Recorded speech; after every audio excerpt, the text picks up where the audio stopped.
Hey folks, so what I got here is a 2011 Lincoln Navigator, and my wife was driving it and all of a sudden it just stalled on her on the side of the road. So I went up there, checked a couple fuses, swapped some relays underneath the hood, mainly the fuel pump relay, and still attempted to listen to see if I could hear a fuel pump whine, and I didn't. So I did go into the rear of the vehicle. There isn't an inertia switch. It's this little red switch that's located here. Made sure that it was pushed down, which it was.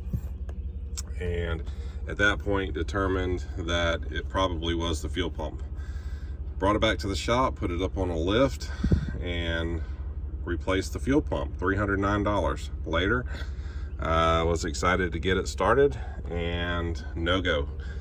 So did a little bit more research, looked on YouTube, checked some wiring diagrams to see what they showed. Nothing that I saw on this vehicle mentioned anything at all about this fuel control module that's located. Let me back up a little bit. So this is the driver's side. If we go down right here on top of the frame, you can barely see the connector. It's located right through here. There's a couple of, you can take these two bolts out here, basically take this shield off.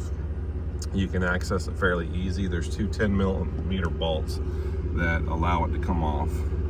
And it was a $61 part. I put that in and the vehicle fired right up. So basically fuel control module, relay module, located on the driver's side behind basically the shock tower there, was my problem. It's an 8 conductor unit, and that solved my issue.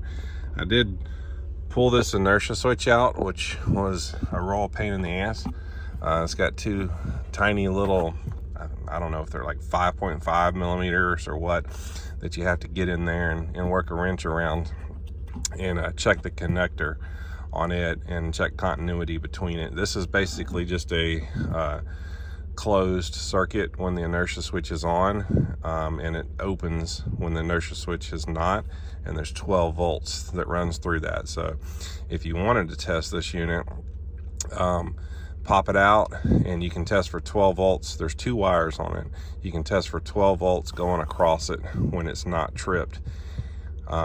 So what I found out, what happens is this then goes down to that fuel control module, which has 12 volts and ground on it, higher current, and that's what feeds that fuel pump. So might save you $200 and something by checking that inertia switch, or not inertia switch, but that fuel control module. And it is a returnable part, so if you, at most auto parts stores, so if you were to buy that and that is not your issue, then you can return it. So that's pretty much it.